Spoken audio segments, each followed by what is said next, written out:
Halo, assalamualaikum warahmatullahi taala wabarakatuh. Kembali lagi dengan saya Obed Syam.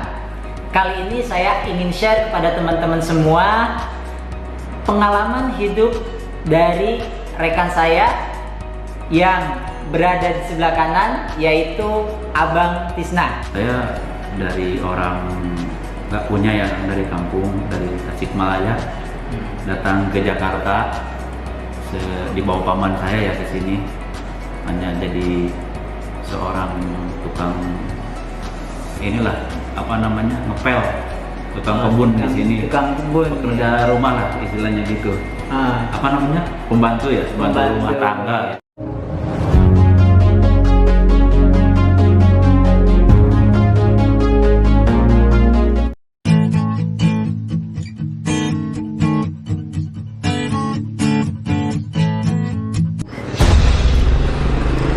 Selamat datang di Zahra Auto Body Repair.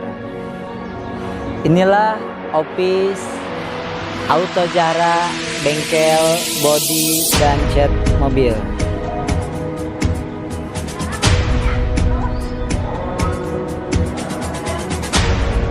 Ini masih dalam tahap pembangunan, teman-teman.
Oke, halo Bang Tisna. Ya, Obed, siap. Luar biasa. Nah, buat teman-teman semua, perjalanan hidup Abang Tisna ini sangat-sangat luar biasa, berbeda dengan perjalanan hidup seperti yang pada umumnya. Beliau sejak lahir baru usia 15 hari sudah ditinggal oleh seorang ayah. Jadi beliau besar tanpa ditemani sosok seorang ayah. Beliau dibesarkan oleh ibunda dan kakeknya.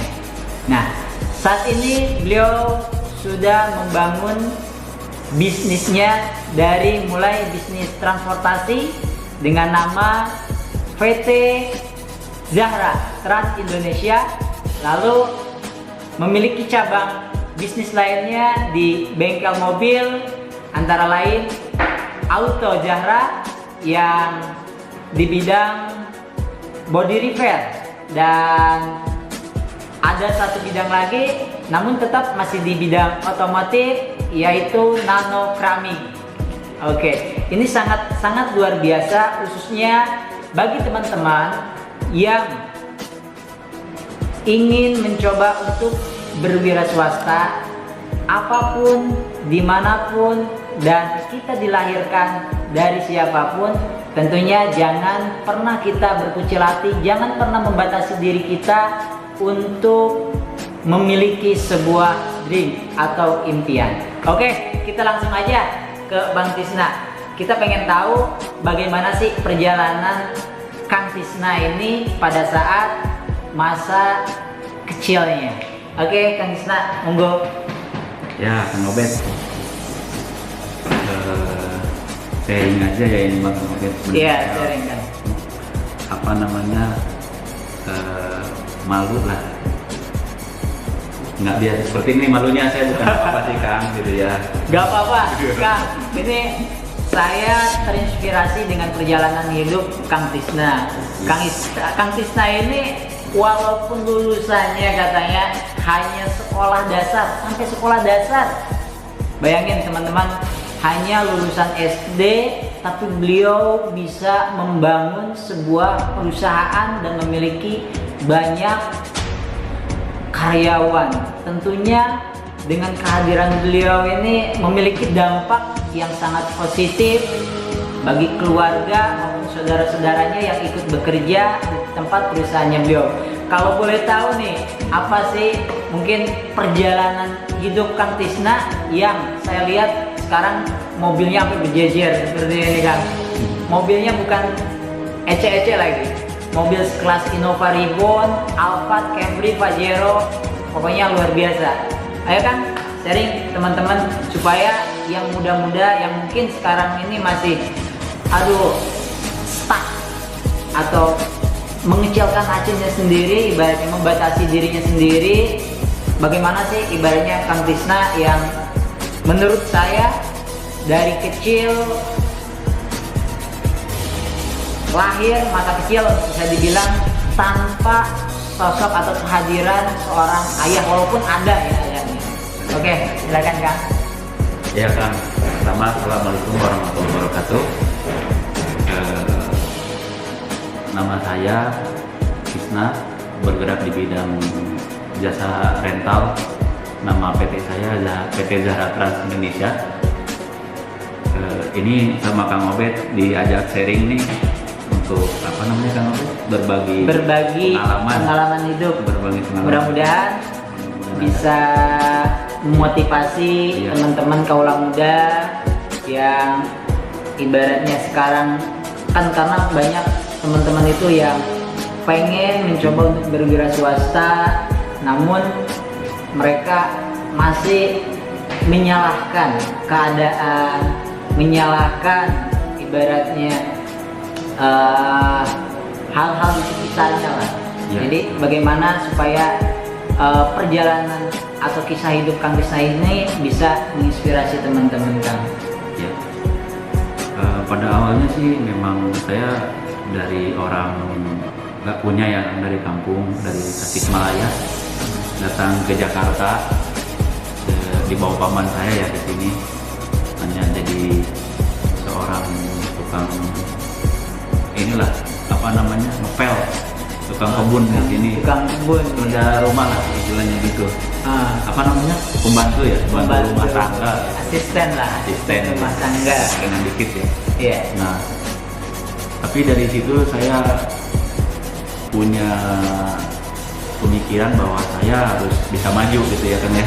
Iya. Harus bisa maju, terus saya coba belajar melihat orang lain, paling kan ini saya paling jadi supir gitu kan. Nah, saya belajar mobil, nyolong-nyolong tuh dari bos saya dulu tuh ya. Nyolong-nyolong sampai mobilnya nabrak gitu. Jadi untuk bisa nyupir aja kita nyolong-nyolong ya. Iya. Nyolong-nyolong kan. Terus alhamdulillah sih jadi supir, sekali, dua kali, sampai ketiga kali saya pindah-pindah gitu. Nah yang ketiga kali saya dipercaya untuk megang perusahaan rental sama bos saya. Awalnya saya supir juga di situ Kang. Oke. Jadi pada saat jadi driver itu driver pribadi atau? Pribadi Kang. Oke. Awalnya sih rental, cuman karena saya dipecat, bukannya dipecat, saya malah angkat jadi supirnya pribadi beliau. Terus begitu beliau pensiun, saya suruh mengelola rentalnya gitu, sama si pemilik teknik rentalnya gitu Kang Obed ceritanya.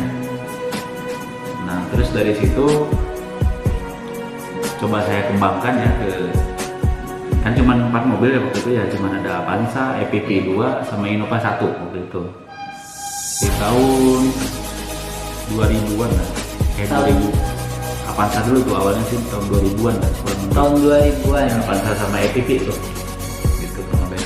Oke, mungkin ini ada hal yang ini ya, mungkin orang nggak semata-mata menunjuk atau memberikan sebuah kepercayaan nih. Ya betul. Tentunya Kang Tisna pada saat menjadi driver lalu mungkin nggak secara tiba-tiba diberikan kepercayaan. Nih hal apa aja sih supaya ibaratnya jalan keberuntungan hidup itu atau kita bisa dipercaya untuk mengelola sebuah perusahaan itu, Pak? Nah gini Kang Obed, waktu saya jadi supirnya beliau selama 2 tahun di pajak itu saya ada yang rutinitas yang saya kerjakan itu saya sholat duha selama 2 tahun itu 12 rakaat saya laksanakan 12 rakaat saya di pagi hari Kang Obed saya kerjakan itu 2 tahun lah tuh. Terus sholat kalau bisa saya tepat waktu ya, sama dia itulah bisa berbagi sama orang tua yang namanya Kang Obed. Gitu. Dari situ saya dipercaya untuk megang rental. Awalnya kan dari situ tuh, dari suatu hak tuh Kang Obed. Itu luar biasa yang saya rasakan tuh. Motivasi buat teman-teman yang mau sukses, cobalah dengan sholat tepat waktu, sholat wajib dan sholat duha. Mungkin kalau bisa malah sholat tahajud ya Kang Obed ya. Sholat tahajud. Ya, itu yang saya jalankan waktu sebelum saya. Nah memang dari situ saya banyak belajar juga waktu jadi supir itu. Di kantor itu coba saya masuk ke lingkungan kantor yang notabene orang-orang pintar lah. Iya.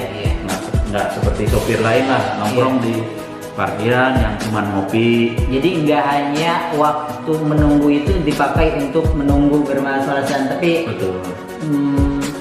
Sholat duha 12 rakaat.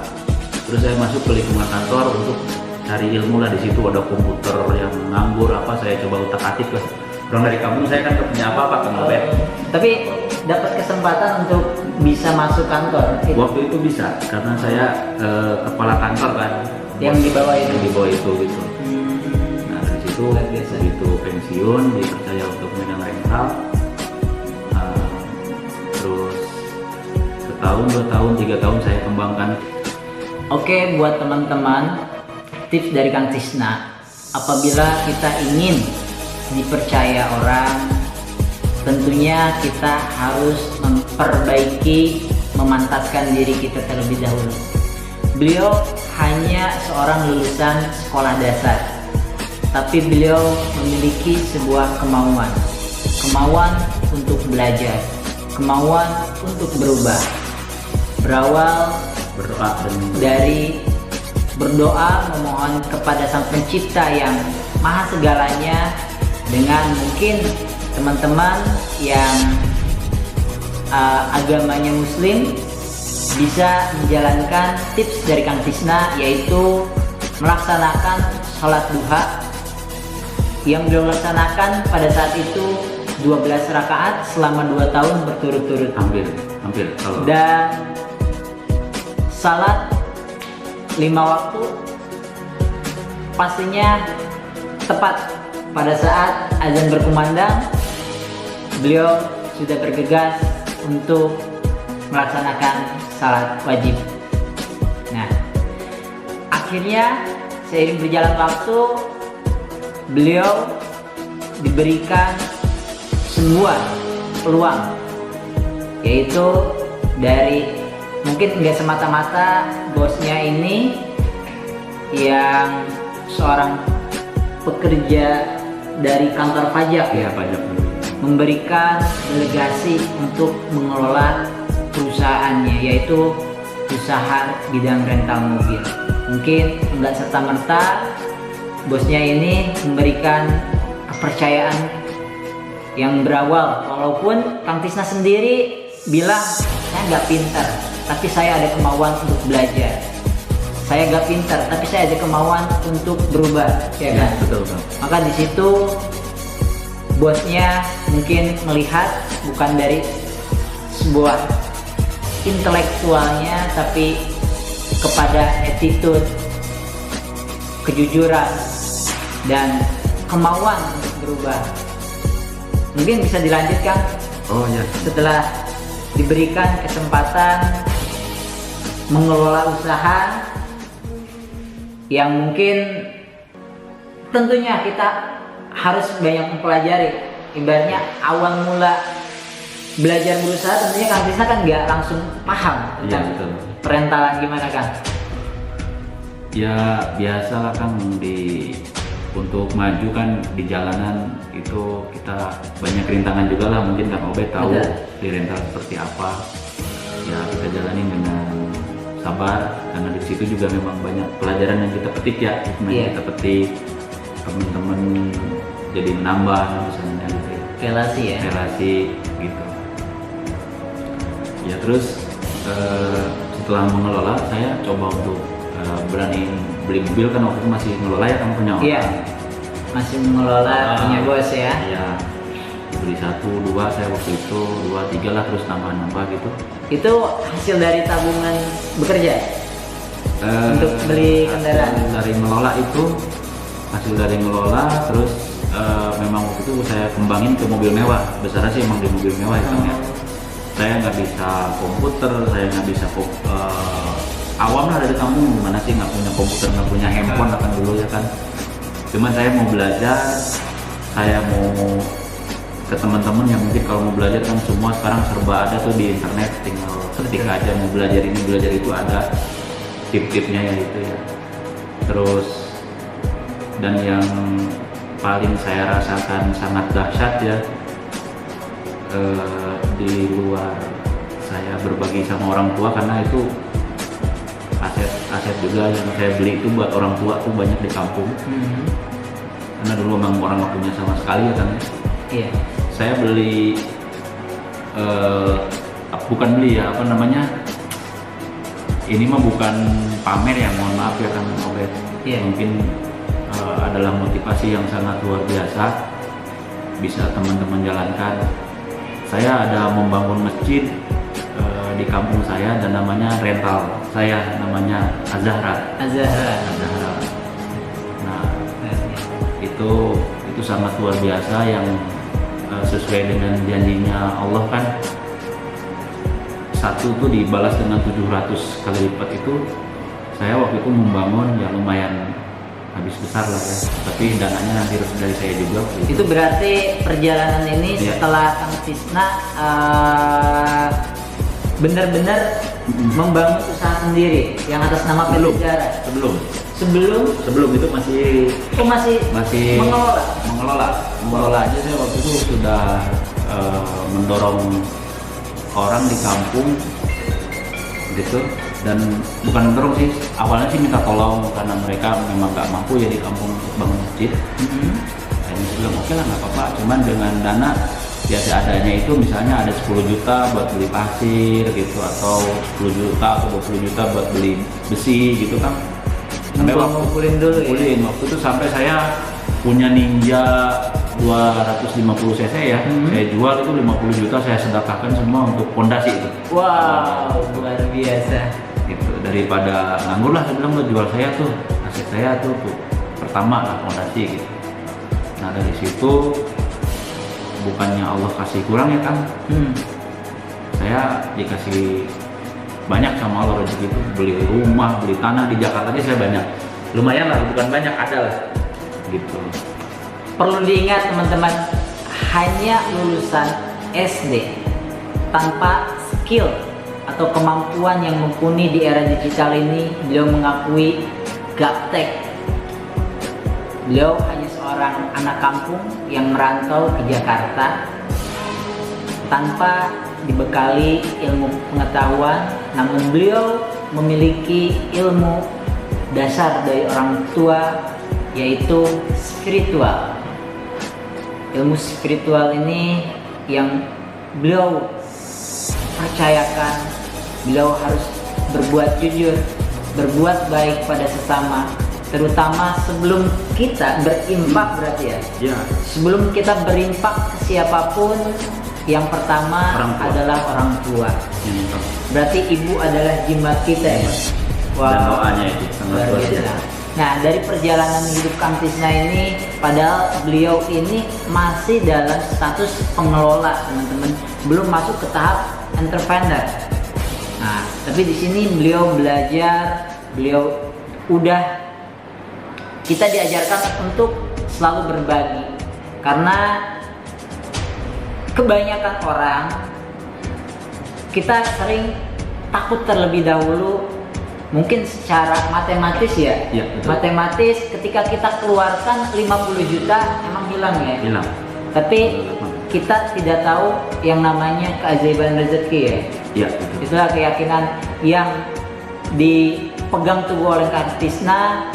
Beliau dari awal sebelum merintis usahanya, beliau sudah bersedekah, berinfak, membantu ekonomi keluarga dan pembangunan tempat ibadah di kampung halamannya.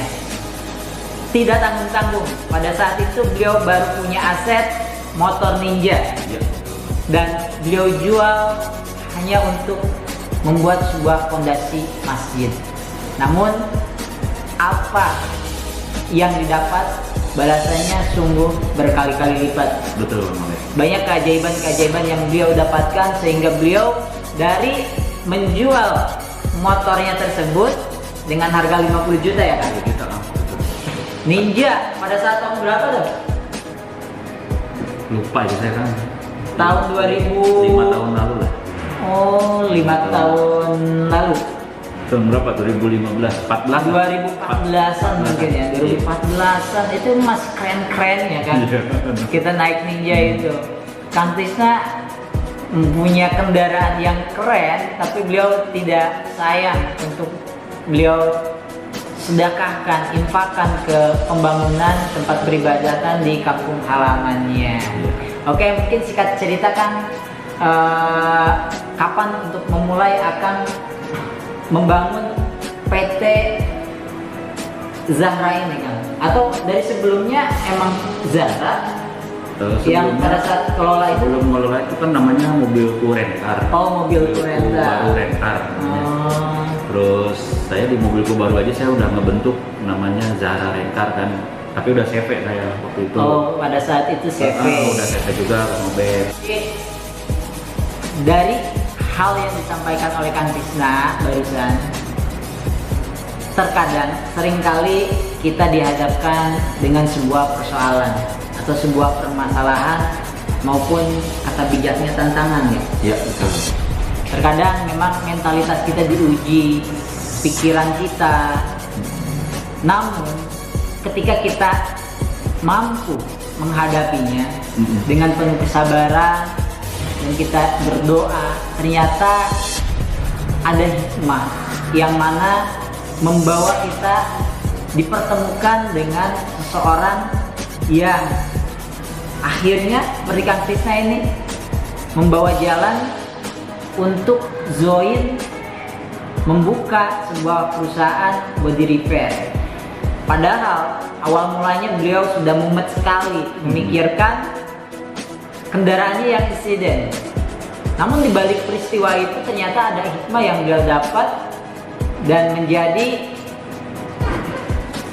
penghubung untuk beliau bisa membuka sebuah perusahaan baru dengan bidang yang mungkin beliau tidak miliki. Makanya teman-teman, jalan hidup seringkali kita hanya bisa untuk mencoba, untuk bermimpi, tapi tentunya Allah yang menentukan.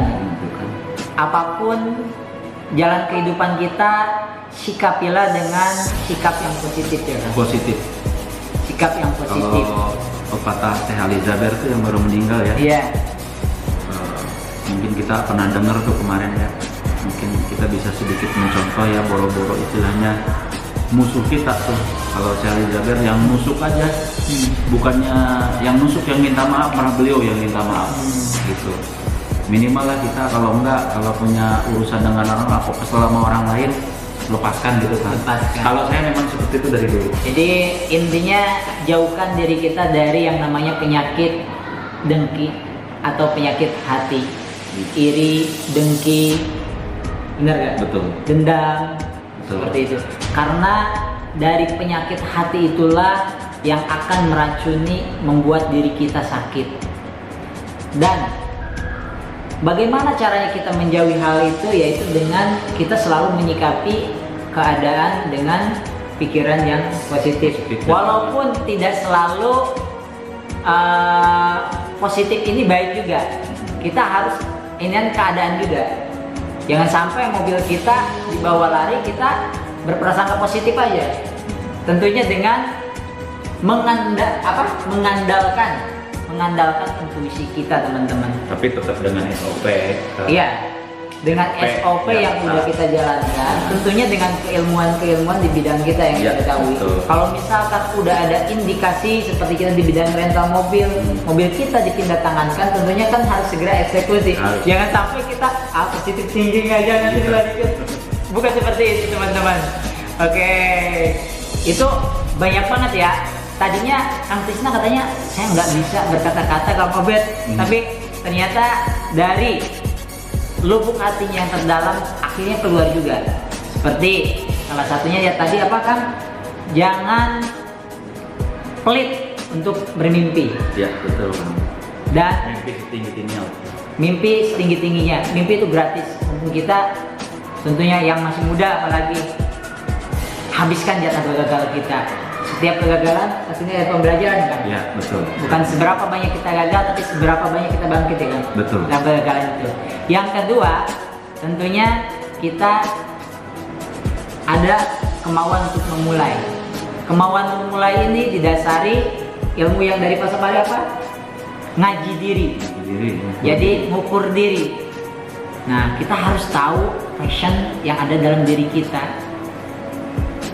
Atau kita sebagai ini saya, Kang Tisna, atau teman-teman lainnya ya, tentunya sudah diberikan sebuah kemampuan yang sungguh luar biasa dari Allah Subhanahu Wa Taala, potensi-potensi yang diberikan, namun terkadang kita nggak ngeh, terkadang kita belum menggalinya, bener gak Kang?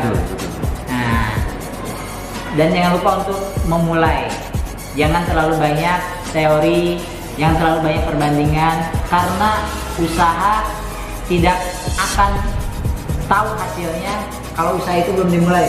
Benar? Hanya akan menjadi omong belaka ya. Apalagi, nah, setiap peristiwa jadikan pembelajaran.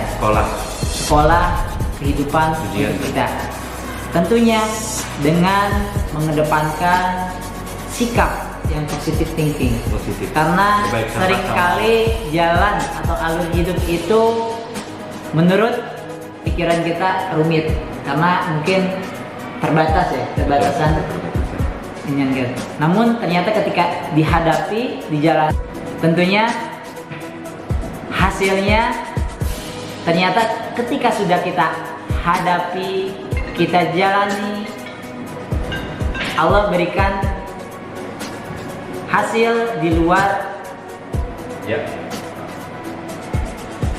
pikiran kita. Jadi buat teman-teman kaula muda, dan sharing kali ini dengan Kang Tisna, banyak sekali ilmu-ilmu yang bisa kita terapkan dalam hidup kita. Apabila kita yang masih jarang beramal, berinfak, cobalah untuk ekstrim dalam beramal dan berinfak. Ya nggak bisa. Dengan kita sering-sering berbagi ya. Nah, teman-teman, tentunya kita harus berpandai-pandai dalam menyikapi kehidupan ini ya kan. Ya, betul. Memang terkadang Tuhan memberikan ujian dan cobaan, namun hal itu tentunya perlu kita pahami. Tuhan gak bakalan memberikan kita sebuah ujian atau tantangan di luar kekuatan kita ya. Betul. Terkadang memang kita terbatas mungkin secara pengetahuan diri kita, tapi ketika kita sharing kepada teman-teman atau teman-teman yang sudah menjalani atau melalui peristiwa itu, tentunya peristiwa itu akan menjadi enteng ya kan. Jadi enteng sih kan. Nah, mungkin di video penutup ini Kang, kata Kang Tisna, apa yang Kang Tisna ingin, Kang Tisna rasa udah dapatkan. Mungkin pertama kita ingin pasangan hidup ya, ingin pasangan hidup, alhamdulillah punya.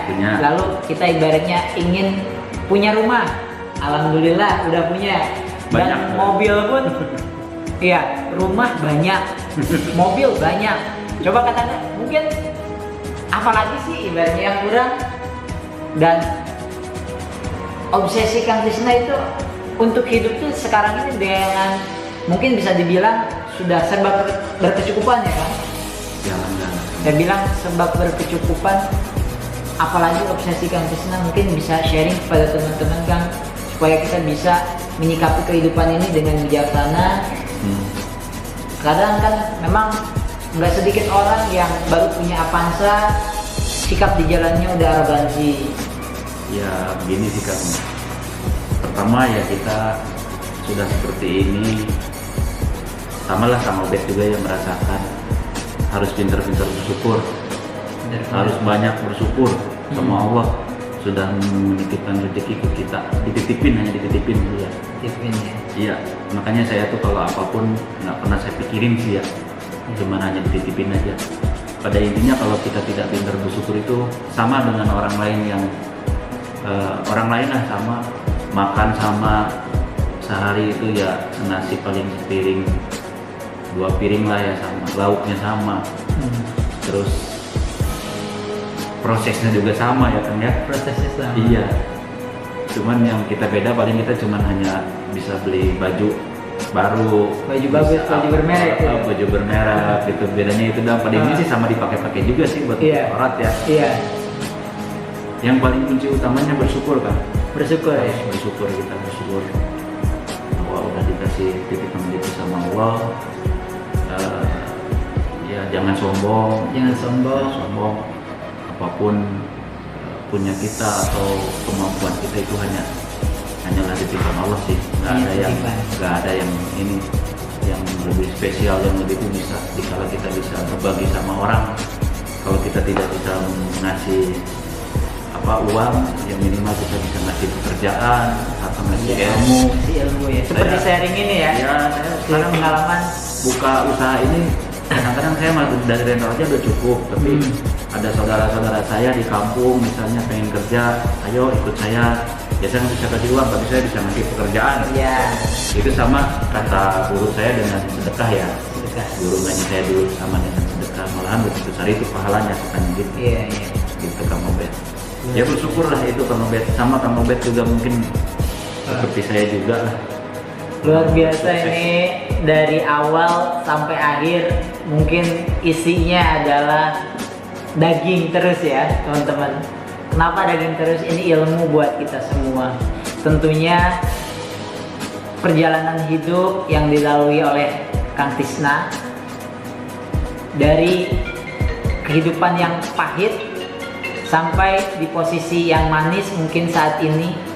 Apapun yang beliau inginkan sudah beliau dapatkan. Halo. Dan tentunya tiada kata lain selain Ya. berucap syukur, alhamdulillah atas segala nikmat yang Tuhan berikan dalam hidupnya. Ya. Tentunya dalam perjalanannya pun banyak peristiwa-peristiwa yang membuat dia tumbuh untuk menjadi seorang yang berilmu dari pengalaman kehidupan. Walaupun secara pendidikan formal beliau tidak mendapatkan seperti kita-kita mungkin. Beliau hanya berlulusan sekolah dasar dengan Kalau enggak penuh keterbatasan, kesederhanaan. Namun sekarang 5 menit ya. 5 menit. obsesi beliau untuk membuka usaha bukan hanya mengumpulkan materi semata ya kan, Ya. tapi bagaimana beliau membangun sebuah usaha lain adalah beliau ingin bisa berguna untuk saudara-saudaranya, teman-temannya yang di kampung halaman yang masih menganggur, dan akhirnya beliau ingin bagaimana memberikan sesuatu, yaitu dengan membuka lapangan pekerjaan. Dengan membuka lapangan pekerjaan akan berdampak untuk keberlangsungan ya, keberlangsungan hidup maupun menjadi mata pencarian hidup. Dan kata guru agama beliau,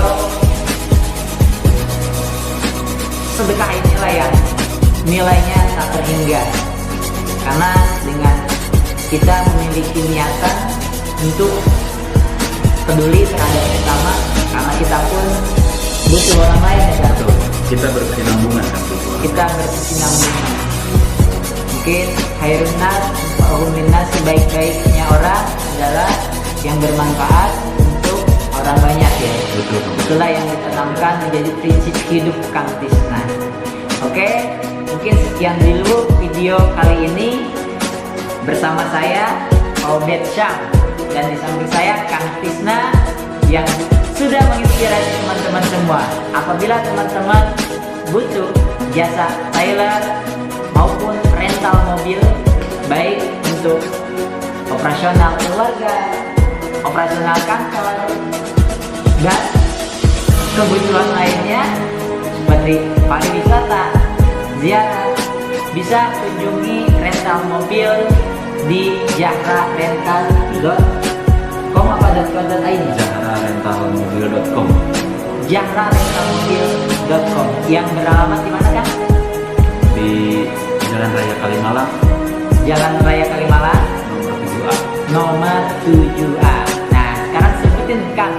Jadi buat teman-teman nih mau ada kebutuhan rental mobil, mungkin bisa tanya-tanya juga di nomor telepon berapa Kang? 0813 1911 2948. Iya. Diulangi kan supaya dicatat. 0813 1911 2948. Nah, layanan bicara rental ini apa aja Kang? Kendaraannya? Alfa, Velfire, Fortuner, Camry, Pajero, terus CRV, terus bisa juga mengadakan mobil-mobil kayak VIP, kayak S-Class, Land Cruiser, mobil sport juga bisa. Mungkin untuk wedding atau syuting ya? Wedding atau syuting, bantuan dari kawan-kawan kalau yang itu yang mobil sport ya atau mobil S-Class. Gitu kan. Oke, itulah buat teman-teman khususnya yang berada di daerah Jakarta Timur, apabila mencari jasa rental mobil yang berkualitas, kunjungi website jahrarentalmobil.com. Oke, sekian dulu dari saya video kali ini. Salam sukses luar biasa. Oke, wassalamualaikum warahmatullahi wabarakatuh.